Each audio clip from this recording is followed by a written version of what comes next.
بسم اللہ الرحمن الرحیم والصلاة والسلام علی رسول الامین خاتم النبیین و شفیع المذنبین محمد صلی اللہ علیہ وسلم۔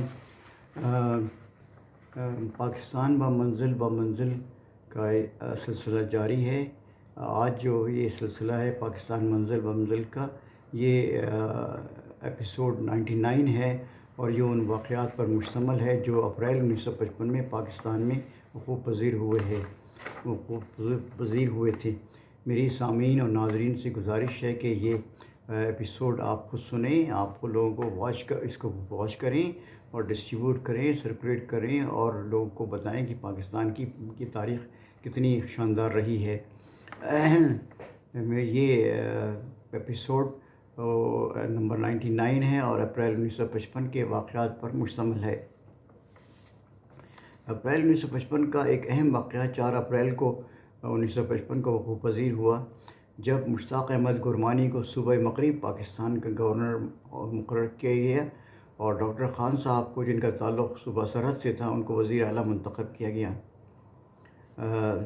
اس اپریل 1955 میں 1 یونٹ یعنی پاکستان کے چاروں صوبوں کو اکٹھا ملا کے ایک صوبہ مغرب پاکستان بنانے کی تکمیل جاری تھی اور اس کی کوشش جاری تھی، اور اسی سلسلے میں یہ ایک قدم اٹھایا گیا تھا۔ 5 اپریل 1955 کو ہی این فاروقی صاحب کو صوبہ مغرب پاکستان کا چیف سیکریٹری مقرر کر دیا گیا۔ یہ دوسرا اسٹیپ تھا جو کہ 1 یونٹ یا 1 یونٹ بنانے کے لیے اہم تھا، اور اس کے لیے یہ کام کیا گیا تھا۔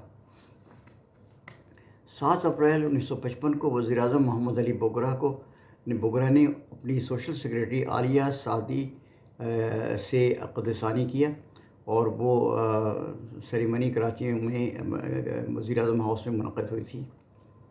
9 اپریل 1955 کو کراچی پہنچنے پر مصر کے وزیر اعظم کرنل جمال عبد الناصر کا شاندار استقبال کیا گیا۔ کرنل جمال عبد الناصر کا یہ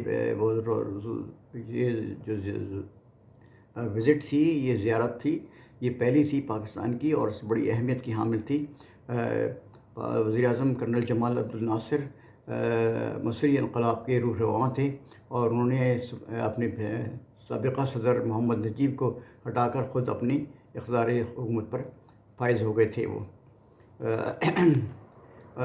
مصر کی اہمیت بہت زیادہ ہے۔ مصر عالم عرب کا سب سے بڑا ملک ہے اور اس کی سب سے زیادہ آبادی ہے، اور اس کے معاشرتی، ثقافتی اور سیاسی اثرات پورے عرب ورلڈ پر یعنی 26 ملکوں پر محیط ہوتے ہیں۔ اور مصر کی جو کتابیں ہیں، فلمیں ہیں اور جو واقعات ہیں، وہ سارے مشرق الاوسط میں یا شرق الاوسط میں سرکولیٹ ہوتے ہیں۔ 12 اپریل 1955 کو چیف جسٹس محمد منیر کا فیصلہ آیا کہ گورنر جنرل کو آئین بنانے کی اختیارات حاصل نہیں ہیں۔ اس کے باوجود گورنر جنرل غلام محمد اب مصر رہے اور انہوں نے آخرکار اپنا ایک ٹوٹا پھوٹا آئین بھی بنانے کی کوشش کی۔ 15 اپریل 1955 کو گورنر جنرل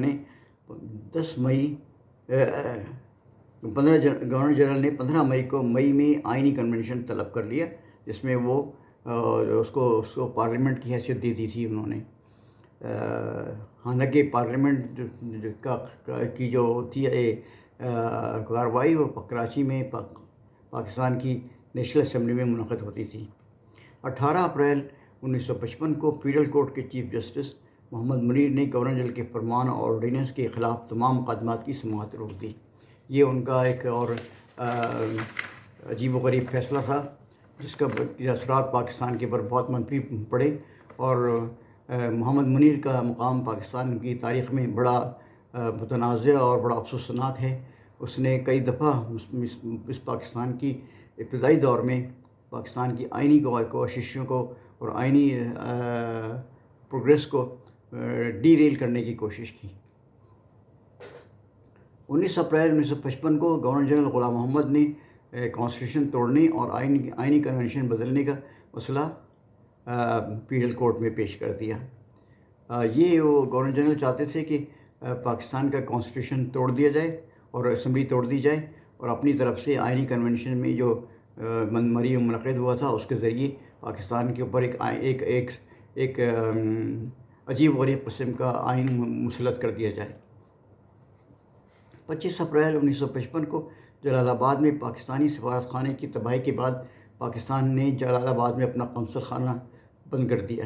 یہ بڑی عجیب و غریب بات ہے کہ پاکستان اور افغانستان مسلمان ملک ہیں، اور صدیوں کی اس تاریخ بھی ان کے اندر مشترک ہے۔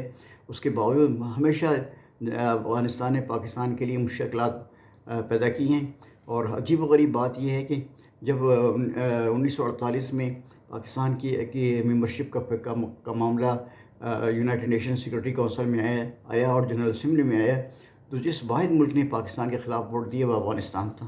کہ بڑی افسوس کی بات ہے، اور افغانستان کی موجودہ حکومت کو یہ بات کا اس کا لحاظ رکھنا چاہیے، کہ خیال رکھنے کی پاکستان کو کتنی تکلیفیں اور پریشانیاں دی ہیں افغانستان کی گورنمنٹ نے۔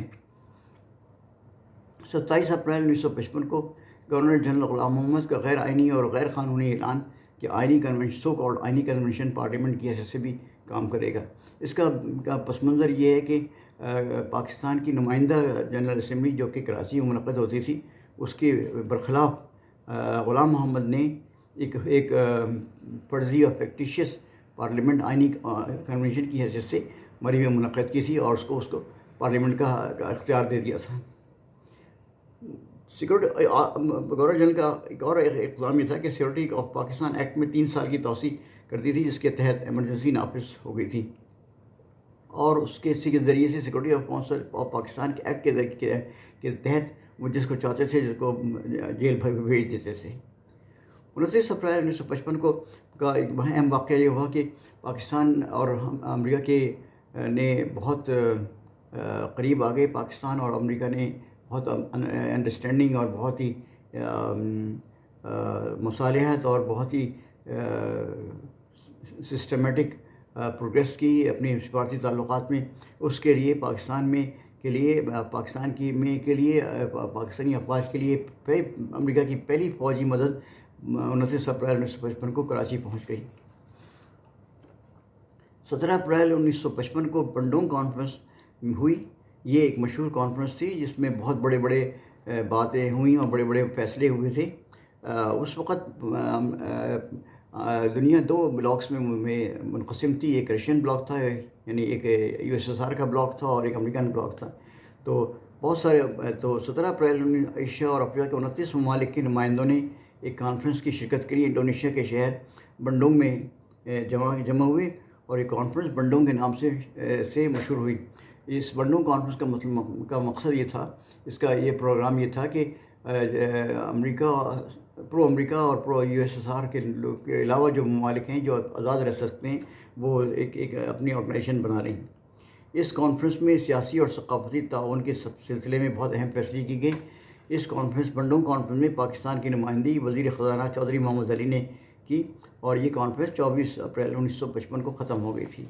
یہ واقعات میں نے آپ کے سامنے 1955 کے اپریل کے مہینے کے پیش کیے۔ امید ہے کہ آپ اس کو اپریشیٹ کریں گے۔ میری دعا ہے کہ اللہ تعالیٰ پاکستان کو قائم و دائم رکھے اور اپنی حفاظت و حفظ و امان میں رکھے۔ اللہ حافظ۔ پاکستان پائندہ باد۔